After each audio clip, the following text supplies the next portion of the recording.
성경은 왜 읽으라가 아니라 말하라고 기록되었는가? 우리는 너무 오랫동안 성경을 조용히 읽는 책으로만 여겨왔습니다. 눈으로 훑고 마음으로 해석하고 생각으로 정리하는 책.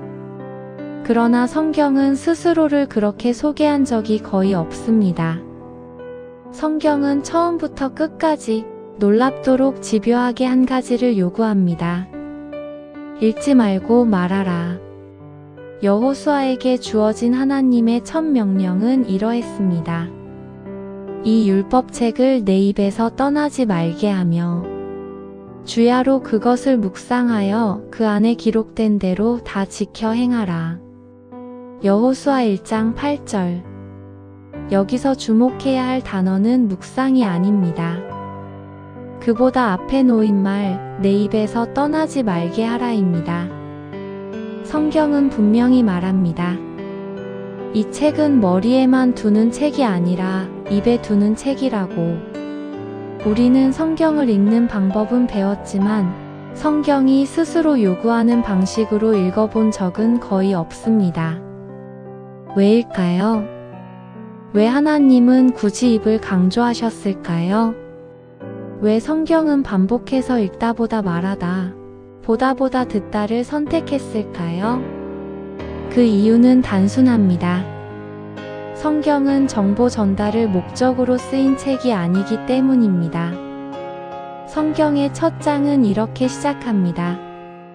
하나님이 이르시되 빛이 있으라 하시니 빛이 있었고. 창세기 1장 3절. 하나님은 생각으로 창조하지 않으셨습니다.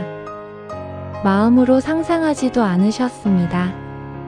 말씀하셨고 그 말씀이 현실이 되었습니다. 이 구조는 창세기에서만 끝나지 않습니다. 출애굽의 순간도, 율법의 선포도, 선지자의 사명도, 구원의 선언도 모두 여호와의 말씀이 임하여 이르시되라는 방식으로 반복됩니다.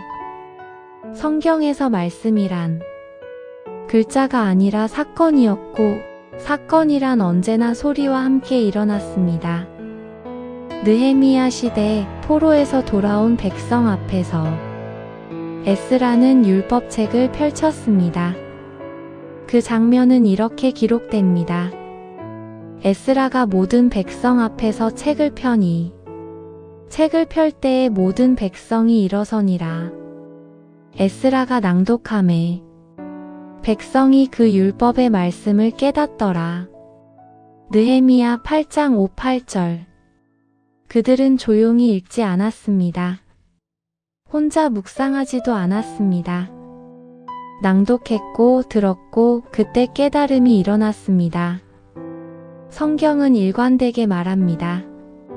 말씀은 눈으로만 다룰 때 멈추고 입과 귀를 통과할 때 살아난다고. 신약에서도 다르지 않습니다. 바울은 교회에 편지를 보내며 이렇게 명령합니다. 내가 주를 힘입어 너희에게 명하노니 이 편지를 모든 형제에게 읽게 하라. 데살로니가전서 5장 27절. 개인적으로 묵상하라가 아닙니다. 공적으로 읽게 하라입니다. 초대교회에서 성경은 항상 소리내어 읽는 말씀이었습니다. 그런데 어느 순간부터 우리는 성경을 조용히 소비하는 책으로 바꾸어 버렸습니다. 말씀은 점점 작아졌고 우리의 내면의 소음은 점점 커졌습니다. 그래서 오늘 이런 질문이 필요합니다. 왜 성경을 소리내어 읽을 때 말씀은 더 깊이 들어오고 생각은 잠잠해지며 마음은 설명할 수 없는 찔림을 경험하는가? 이 질문에 대한 답은 독서법에 있지 않습니다. 심리학에도 습관 형성 이론에도 있지 않습니다. 그 답은 오직 성경이 스스로 어떤 책인지를 말하는 방식 안에 있습니다. 이제부터 우리는 성경을 어떻게 읽을 것인가를 말하려는 것이 아닙니다. 성경이 처음부터 어떻게 읽히기를 원했는가를, 하나씩 되짚어 보려 합니다. 그리고 그 끝에서 말씀이 다시 입으로 돌아오는 순간 왜 역사가 움직이기 시작하는지를 확인하게 될 것입니다. 성경 시대에는 조용히 읽는 신앙이 존재하지 않았다. 우리가 당연하게 여기는 성경 읽기의 풍경이 있습니다. 책상 앞에 앉아 소리를 죽이고 눈으로만 글자를 따라가는 모습입니다. 그러나 이 장면은 성경의 세계에서는 거의 존재하지 않았던 방식입니다. 성경이 기록되던 시대, 대부분의 사람들은 글을 읽을 줄 몰랐습니다. 읽을 줄 안다고 해도 눈으로만 조용히 읽는 묵독은 매우 드문 일이었습니다. 이유는 단순합니다. 고대 언어는 소리를 전제로 만들어진 문자였기 때문입니다. 히브리어와 헬라어는 지금처럼 띄어쓰기나 문장 부호가 명확하지 않았고 머릿속에서만 처리하기에는 구조가 복잡했습니다. 그래서 고대에서 읽는다는 말은 사실상 소리 내어 말한다는 뜻이었습니다. 입을 움직이지 않고 읽는다는 것은 기술적으로도 문화적으로도 익숙하지 않은 일이었습니다. 이 사실은 성경 본문 곳곳에서 확인됩니다. 성경은 거의 예외 없이 읽었다는 장면을 낭독했다는 방식으로 묘사합니다. 느헤미야 시대, 백성들이 말씀 앞에 모였을 때의 장면을 다시 보십시오. 그들이 하나님의 율법책을 낭독하고 그 뜻을 해석하여 백성에게 그 낭독하는 것을 다 깨닫게 하니 느헤미야 8장 8절. 말씀은 혼자 조용히 이해하는 대상이 아니었습니다. 공동체 앞에서 소리로 선포되고 그 소리를 통해 마음에 새겨지는 것이었습니다. 이 장면에서 중요한 것은 백성의 태도입니다. 말씀이 낭독될 때 그들은 일어서서 들었습니다. 이는 단순한 예절이 아니라 말씀을 소리의 권위로 인식했다는 증거입니다. 구약의 선지자들도 마찬가지였습니다. 그들은 글을 건네는 사람들이 아니었습니다. 여호와의 말씀이 임하여 이르시되, 이 문장은 언제나 선포의 현장을 전제로 합니다. 예레미야에게 주어진 사명도 이렇습니다. 너는 내가 내게 명령한 모든 말을 그들에게 말하라. 한마디도 감하지 말라. 예레미야 26장 2절. 여기에는 분명한 원칙이 있습니다. 하나님의 말씀은 정리해서 요약할 수 있는 의견이 아니라 있는 그대로 말해져야 하는 것이라는 원칙입니다. 신약 시대도 다르지 않습니다. 예수님의 시대 회당에서는 항상 율법과 예언서를 소리내어 읽었습니다. 예수님 자신도 그 전통 안에 계셨습니다.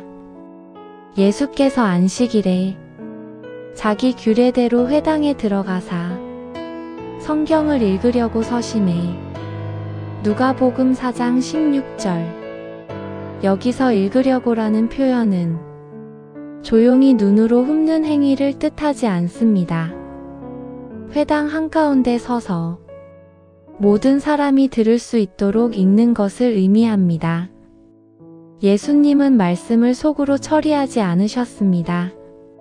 항상 선포하셨고 그 선포를 통해 병든 마음이 반응했고 굳어있던 생각이 무너졌습니다. 초대교회 역시 같은 방식을 따랐습니다. 바울의 편지는 개인 묵상집이 아니었습니다. 교회에 모인 사람들 앞에서 낭독되도록 기록된 말씀이었습니다. 이 편지가 너희에게서 읽힌 후에 라오디게아인의 교회에서도 읽게 하고 골로새서 4장 16절.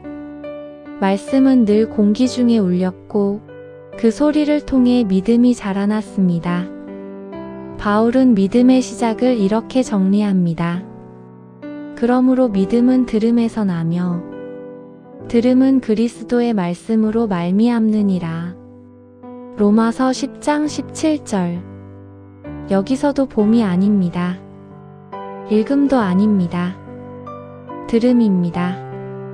이 사실은 우리에게 중요한 질문 하나를 던집니다.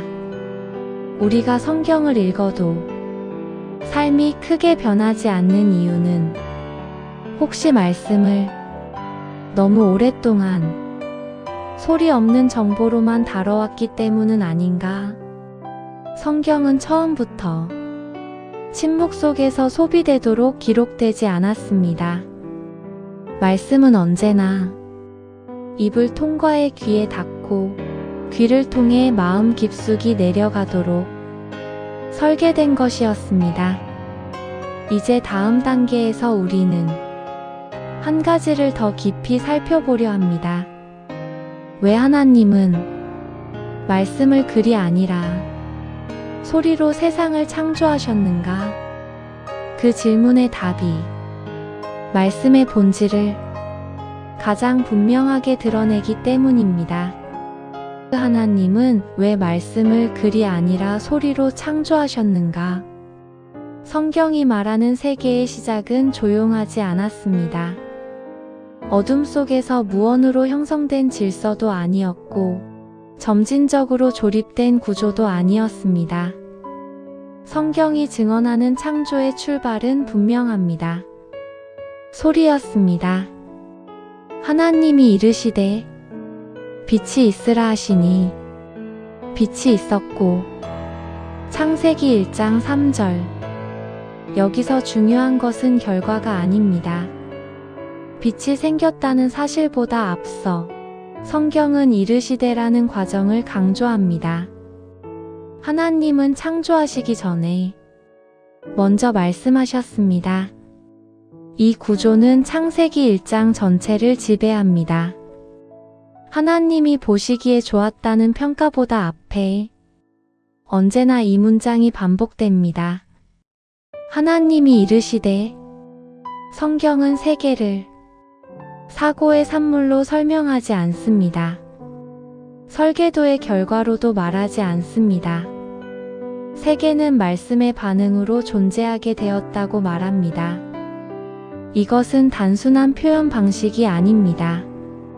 성경이 가진 세계관의 핵심입니다. 존재는 소리에 반응했고 현실은 말씀에 순종했습니다. 그래서 시편 기자는 이렇게 고백합니다. 여호와의 말씀으로 하늘이 지음이 되었으며 그 만상을 그의 입 기운으로 이루었도다. 시편 33편 6절. 여기서 입 기운이라는 표현은 숨, 호흡, 발화의 움직임을 뜻합니다.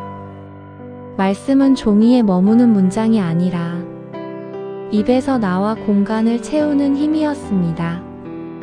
이 원리는 인간에게도 그대로 이어집니다. 성경은 인간을 이렇게 묘사합니다. 여호와 하나님이 땅의 흙으로 사람을 지으시고 생기를 그 코에 불어넣으시니 사람이 생명이 되니라. 창세기 2장 7절. 하나님은 사람을 만드신 뒤 숨을 불어넣으셨습니다. 소리의 근원이 되는 호흡을 주신 것입니다. 그리고 그 호흡을 가진 존재에게 말씀을 맡기셨습니다. 그래서 인간은 말씀을 읽는 존재이기 이전에 말씀을 말할 수 있는 존재입니다. 이 사실은 하나님의 계시 방식에서도 분명히 드러납니다. 하나님은 자신의 뜻을 한 번도 먼저 글로 주신 적이 없습니다. 항상 말씀으로 먼저 임하셨습니다. 율법도 그렇습니다. 돌판에 새겨지기 전에 먼저 산 위에서 선포되었습니다. 여호와께서 이 모든 말씀으로 말씀하여 이르시되. 출애굽기 20장 1절. 선지자에게 임한 말씀도 동일합니다. 이사야, 예레미야, 에스겔 누구에게나 말씀은 늘 이렇게 시작됩니다. 여호와의 말씀이 임하여 이르시되. 하나님은 생각이 떠오르게 하신 분이 아니라 말씀을 들리게 하신 분으로 자신을 드러내셨습니다. 이 점은 매우 중요합니다. 왜냐하면 성경에서 말씀은 단순한 정보가 아니라 권능을 지닌 실체이기 때문입니다. 이사야 선지자는 말씀의 본질을 이렇게 설명합니다. 내 입에서 나가는 말도 헛되이 내게로 돌아오지 아니하고 나의 기뻐하는 뜻을 이루며 내가 보낸 일에 형통함이니라. 이사야 55장 11절. 말씀은 말해지는 순간 목적을 향해 움직입니다. 말씀은 공중에 흩어지는 소리가 아니라 이를 완수하고 돌아오는 존재로 묘사됩니다. 그래서 하나님은 자신의 말씀을 사람의 손에 맡길 때도 한 가지를 분명히 하셨습니다. 너는 이 모든 말을 그들의 귀에 들리도록 말하라. 예레미야 28장 7절. 말씀은 귀에 닿아야 하고 들려야 하며 그때 비로소 사람 안에서 역할을 시작합니다. 신약에서도 이 원리는 변하지 않습니다. 히브리서는 말씀을 이렇게 정의합니다. 하나님의 말씀은 살아있고 활력이 있어 좌우의 날선 어떤 검보다도 예리하여. 히브리서 4장 12절. 살아있다는 것은 반응한다는 뜻입니다. 움직인다는 뜻입니다. 그리고 그 움직임은 항상 선포와 함께 시작됩니다. 그래서 예수님의 사역은 가르침 이전에 늘 선포였습니다. 병을 고치시기 전에, 무리를 변화시키기 전에 먼저 말씀하셨습니다. 성경에서 소리는 현실을 흔드는 통로였습니다. 침묵은 결코 하나님의 주된 계시 방식이 아니었습니다. 이제 우리는 이 질문 앞에 서게 됩니다. 그렇다면 왜 동일한 말씀이 눈으로만 읽힐 때보다 입으로 나올 때 더 깊이 우리를 흔드는가? 그 이유는 말씀의 능력이 줄어서가 아닙니다. 우리가 말씀을 본래 작동하던 방식에서 멀어졌기 때문입니다.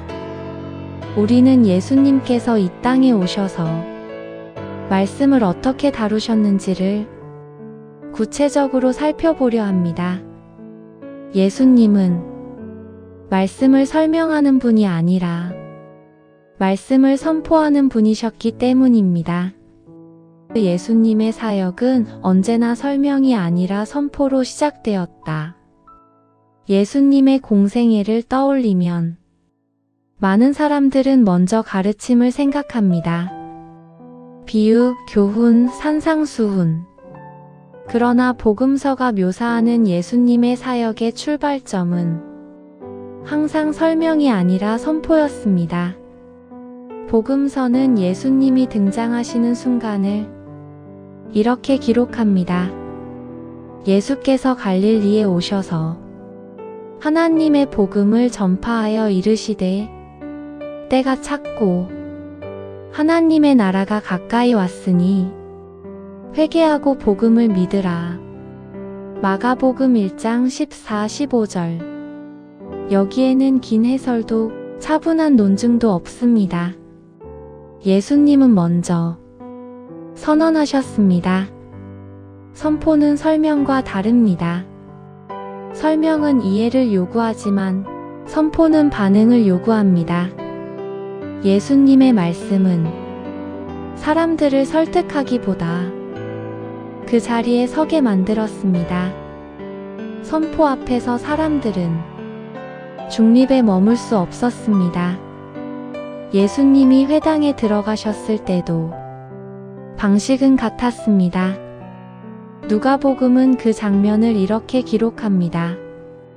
예수께서 성경을 펴시고 이 글을 찾으시니 곧 기록된 바 주의 성령이 내게 임하셨으니 이는 가난한 자에게 복음을 전하게 하시려고 내게 기름을 부으시고 누가복음 4장 17, 18절. 예수님은 이 말씀을 조용히 훑어보지 않으셨습니다. 회당에 모인 모든 사람 앞에서 소리 내어 읽으셨습니다. 그리고 낭독을 마친 뒤 이렇게 선언하셨습니다. 이 글이 오늘 너희 귀에 응하였느니라. 누가복음 4장 21절. 여기서 주목해야 할 단어는 너희 귀입니다. 예수님은 말씀이 눈앞에서 성취되었다고 하지 않으셨습니다. 귀에 응했다고 말씀하셨습니다. 말씀은 보여서 성취되는 것이 아니라 들려서 이루어진다는 선언입니다. 예수님의 가르침이 사람들의 마음을 뒤흔든 이유도 여기에 있습니다. 복음서는 예수님의 말씀을 듣고 난 후 사람들의 반응을 이렇게 전합니다. 그들이 그의 가르치심에 놀라니 이는 그가 가르치는 것이 권위 있는 자와 같고 서기관들과 같지 아니함일러라. 마태복음 7장 28, 29절. 권위는 문장의 구조에서 나오지 않습니다. 권위는 선포되는 소리에서 드러납니다. 예수님의 말씀에는 설명이 아니라 결단을 요구하는 힘이 있었습니다. 그래서 병든 자들이 반응했고 귀신이 물러갔으며 죄인들이 방향을 바꾸었습니다. 예수님은 병을 고치실 때도 길게 설명하지 않으셨습니다. 짧게 분명하게 말씀하셨습니다. 내가 원하노니 깨끗함을 받으라. 마가복음 1장 41절. 일어나 내 자리를 들고 걸어가라. 요한복음 5장 8절. 이 말씀들은 기도문이 아니라 선포문입니다. 예수님은 상황을 분석하지 않으셨습니다. 말씀으로 상황을 결정하셨습니다. 자연 앞에서도 마찬가지였습니다.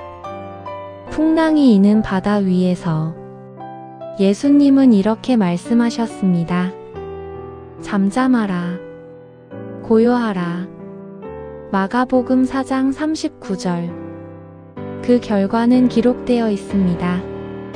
바람이 그치고 아주 잔잔하여지더라. 자연조차 그분의 음성에 반응했습니다. 왜냐하면 그 음성은 창세기에서 세상을 부르던 바로 그 말씀의 연속이었기 때문입니다.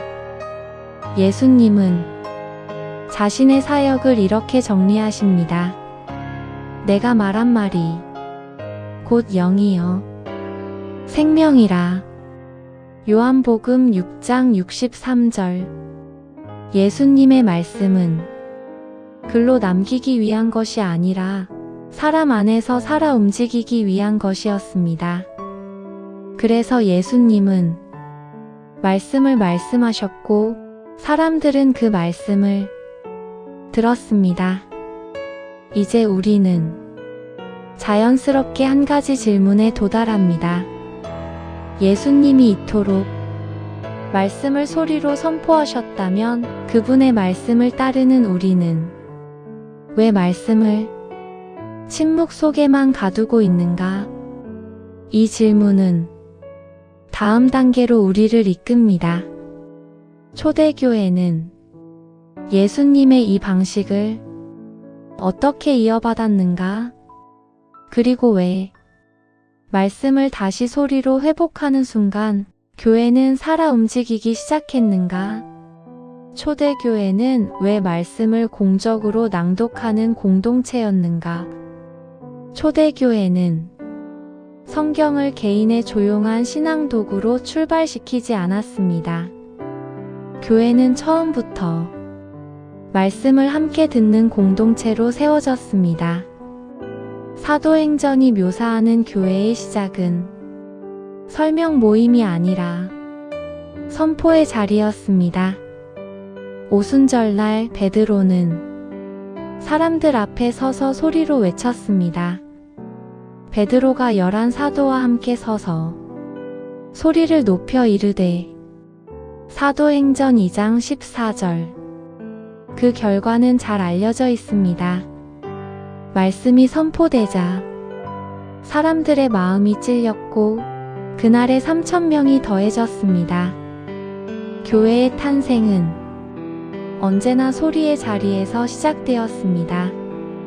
초대교회 성도들의 신앙생활은 지금 우리가 상상하는 개인 묵상 중심의 구조가 아니었습니다.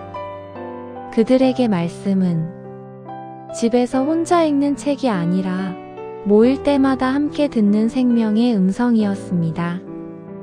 바울의 서신들은 그 사실을 분명히 보여줍니다.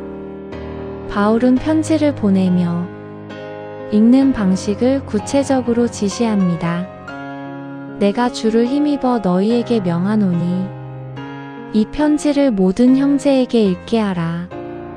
데살로니가전서 5장 27절. 이 말씀은 선택사항이 아닙니다.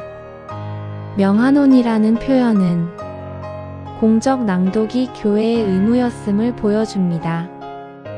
골로새 교회에도 같은 명령이 주어집니다. 이 편지가 너희에게서 읽힌 후에 라오디게아인의 교회에서도 읽게 하고 너희도 라오디게아에서 온 편지를 읽으라. 골로새서 4장 16절. 말씀은 이동했고 그 이동은 언제나 낭독을 통해 이루어졌습니다. 초대교회에서 말씀은 귀를 거치지 않고 전달되지 않았습니다. 왜 그랬을까요? 그들은 이미 알고 있었습니다. 믿음은 읽음에서 시작되지 않는다는 사실을. 바울은 그 원리를 아주 분명하게 정리합니다. 그러므로 믿음은 들음에서 나며 들음은 그리스도의 말씀으로 말미암느니라. 로마서 10장 17절. 여기서 들음은 우연히 스쳐가는 소리가 아닙니다. 의도적으로 선포되고 집중해서 듣는 말씀을 의미합니다. 그래서 초대교회 예배의 중심에는 언제나 말씀 낭독이 있었습니다. 찬양 이전에도 설교 이전에도 먼저 말씀을 읽었습니다. 디모데에게 바울이 준 권면도 이 사실을 증명합니다. 내가 이를 때까지 읽는 것과 권하는 것과 가르치는 것에 전념하라. 디모데전서 4장 13절. 읽는 것이 가르치는 것보다 앞에 놓여 있습니다. 말씀은 설명되기 전에 먼저 소리로 존재해야 했기 때문입니다. 초대교회 성도들은 말씀을 이해하려 애쓰기 전에 말씀을 그대로 듣는 훈련을 했습니다.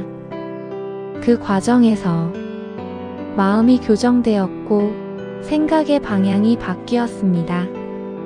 히브리서가 말하는 말씀의 능력도 바로 이 지점과 연결됩니다. 하나님의 말씀은 살아있고 활력이 있어 좌우의 날선 어떤 검보다도 예리하여 혼과 영과 및 관절과 골수를 찔러 쪼개기까지 하며 히브리서 4장 12절.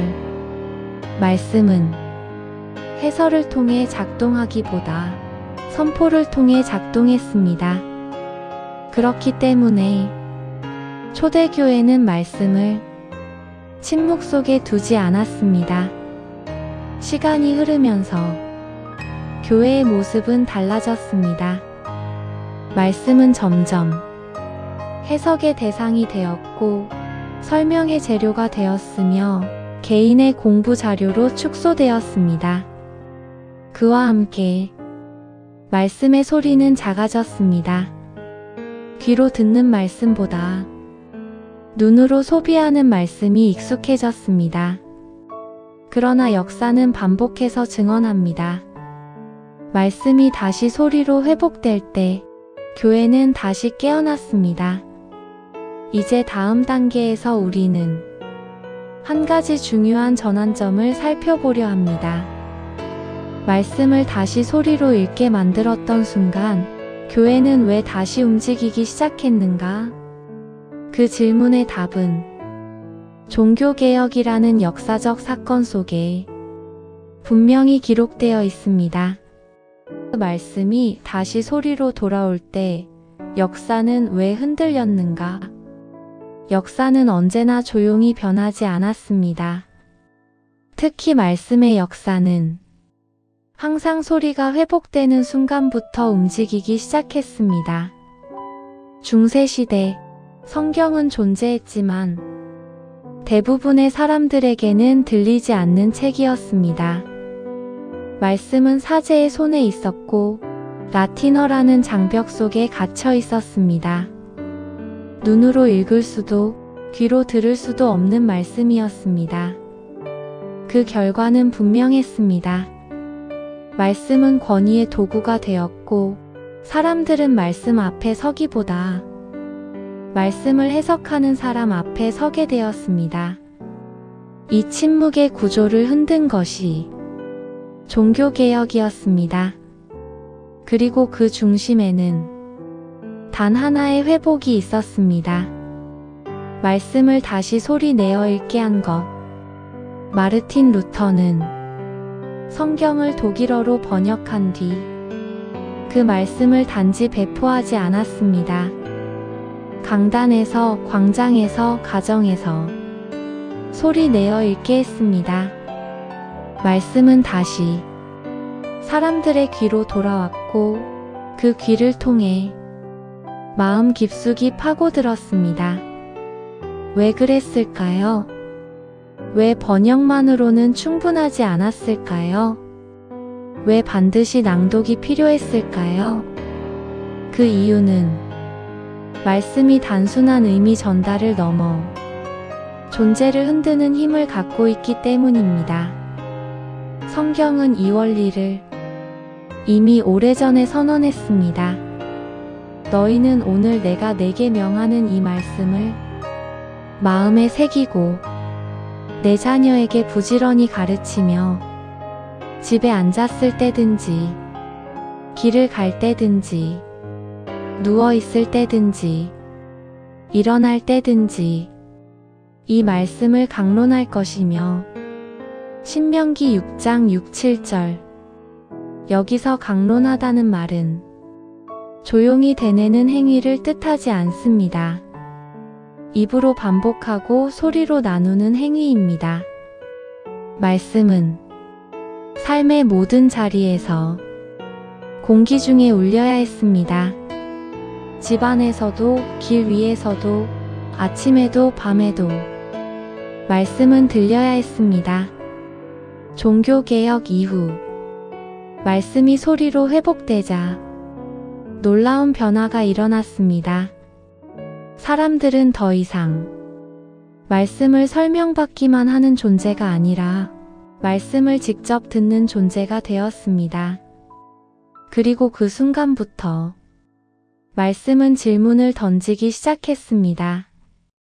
양심을 깨웠고 두려움을 흔들었으며 삶의 방향을 바꾸기 시작했습니다.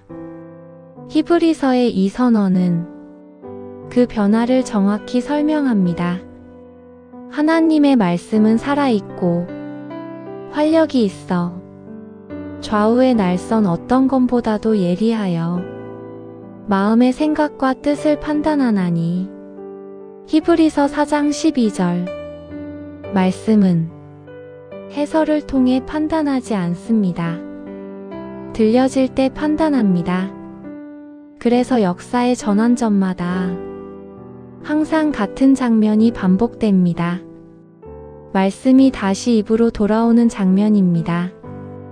이스라엘이 회복될 때도, 초대교회가 일어설 때도, 종교개혁이 불붙을 때도, 말씀은 언제나 사람들의 입에서 울렸습니다. 이 사실은 우리에게 질문 하나를 남깁니다. 오늘 우리는 말씀을 얼마나 자주 소리로 되돌려 보내고 있는가? 성경을 읽는 시간은 늘어났을지 모릅니다. 그러나 말씀을 듣는 시간은 오히려 줄어들지 않았는지 돌아보게 됩니다. 말씀은 침묵 속에서는 쉽게 흘러갑니다. 그러나 소리로 나오면 사람을 붙잡습니다. 이제 다음 단계에서 우리는 아주 개인적인 영역으로 들어가려 합니다. 왜 소리내어 읽을 때 말씀은 마음을 찌르고 생각을 멈추게 하며 내면 깊은 곳까지 도달하는가? 그 답은 말씀의 능력뿐 아니라 인간이 말씀을 받아들이도록 창조된 방식 안에 숨어 있습니다. 왜 소리로 읽을 때 말씀은 마음 깊은 곳까지 도달하는가? 말씀을 소리내어 읽을 때 일어나는 변화는 기분이나 분위기의 문제가 아닙니다. 그것은 신앙의 열심에서 비롯된 감정 효과도 아닙니다. 성경은 이 현상을 인간이 말씀을 받아들이도록 창조된 구조와 연결합니다. 성경에서 인간은 단순히 생각하는 존재로 묘사되지 않습니다. 인간은 듣는 존재로 정의됩니다. 이스라엘을 향한 하나님의 부르심은 항상 같은 말로 시작됩니다. 이스라엘아 들으라. 신명기 6장 4절. 하나님은 생각하라라고 먼저 말씀하지 않으셨습니다. 분석하라라고도 하지 않으셨습니다. 들으라고 하셨습니다. 듣는다는 것은 수동적인 행위처럼 보이지만 성경에서는 가장 깊은 참여를 의미합니다. 듣는 사람은 자신을 열고 말씀을 안으로 들이는 사람입니다. 그래서 예수님도 가르치실 때마다 반복해서 이렇게 말씀하셨습니다. 들을 귀 있는 자는 들을지어다. 마태복음 11장 15절. 귀는 단순한 감각기관이 아닙니다. 성경에서 귀는 마음으로 들어가는 문입니다. 잠언은 이 사실을 분명히 말합니다. 내 아들아 내 말에 주의하며 나의 이르는 것에 내 귀를 기울이라. 그것을 내 눈에서 떠나게 하지 말며 내 마음 속에 지키라. 잠언 4장 21절. 말씀은 눈으로 들어와 머리에 머무르도록 주어지지 않았습니다. 귀를 통과해 마음에 도달하도록 주어졌습니다. 소리는 이 과정을 강제합니다. 눈으로 읽을 때 우리는 쉽게 건너뛰고 해석하고 판단합니다. 그러나 소리는 한 단어도 빠짐없이 시간을 따라 흘러가게 만듭니다. 그래서 소리로 읽는 말씀은 우리 안에 통제권을 내려놓게 합니다. 말씀의 속도를 내가 조절하지 못하게 합니다. 말씀 앞에 멈춰 서게 만듭니다. 시편 기자는 이 상태를 이렇게 표현합니다. 여호와 앞에서 잠잠하고 참아 기다리라. 시편 37편 7절.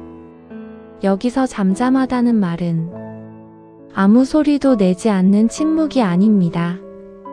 하나님의 소리 앞에서 자기 소리를 낮추는 상태를 뜻합니다. 말씀을 소리로 읽을 때 우리 안의 생각은 자연스럽게 조용해집니다. 왜냐하면 귀가 말씀을 듣느라 바빠지기 때문입니다. 이때 말씀이 단순히 이해되는 것이 아니라 스며들기 시작합니다.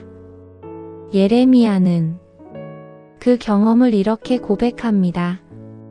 내가 주의 말씀을 얻어먹었사오니 주의 말씀은 내게 기쁨과 내 마음의 즐거움이오니이다. 예레미야 15장 16절. 말씀을 먹었다는 표현은 읽었다는 뜻이 아닙니다.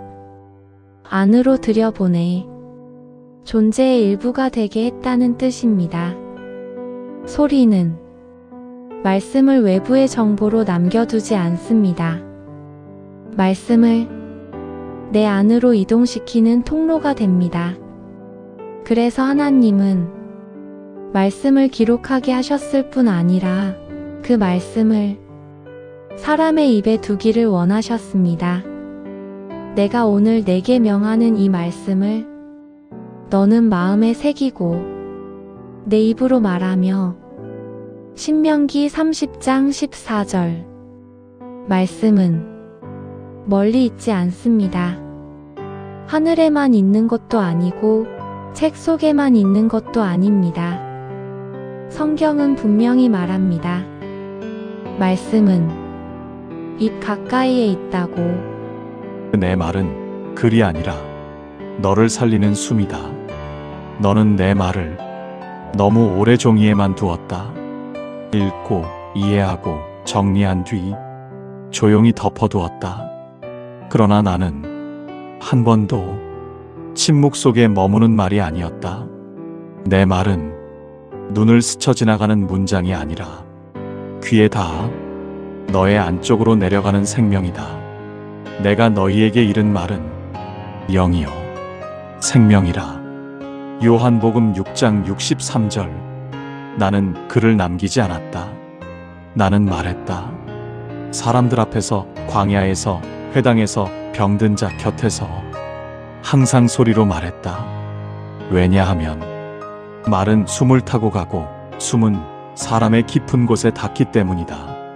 너는 내 말을 이해하려 했지만 나는 내가 내 말을 듣기를 원했다. 들을 귀 있는 자는 들을지어다. 마태복음 11장 15절. 듣는다는 것은 가만히 앉아 정보를 받는 일이 아니다. 듣는다는 것은 내 앞에 너 자신을 여는 일이다. 그래서 내 말이 내 입에서 다시 나올 때 그 말은 더 이상 책 속의 문장이 아니다. 그 말은 너의 호흡을 타고 너의 현실로 들어간다. 사람이 떡으로만 살 것이 아니요 하나님의 입으로부터 나오는 모든 말씀으로 살 것이라. 마태복음 4장 4절. 말씀은 읽는 대상이 아니라 사는 방식이다. 내가 내 말을 소리로 읽을 때 너는 내 말 위에 서는 것이 아니라 내 말 안으로 들어오는 것이다. 그 순간 두려움은 내 안에서 힘을 잃는다. 생각은 자기 자리를 내려놓는다. 마음은 다시 나를 향해 열린다. 너희가 진리를 알지니 진리가 너희를 자유롭게 하리라. 요한복음 8장 32절. 진리는 조용히 훑어보는 정보가 아니다. 진리는 너를 붙잡고 놓아주지 않는 음성이다. 이제 나는 너에게 한 가지를 묻는다. 너는 내 말을 얼마나 읽었는가가 아니라 얼마나 말했는가, 얼마나 분석했는가가 아니라 얼마나 들었는가. 내 말은 내 입에서 멀어질수록 힘을 잃지 않는다. 오히려 내가 그 말을 입에 두지 않을 때 너는 스스로 약해진다. 이 율법책을 내 입에서 떠나지 말게 하며. 여호수아 1장 8절. 이 명령은 율법을 지키라는 말이 아니라 생명을 붙들라는 초대다.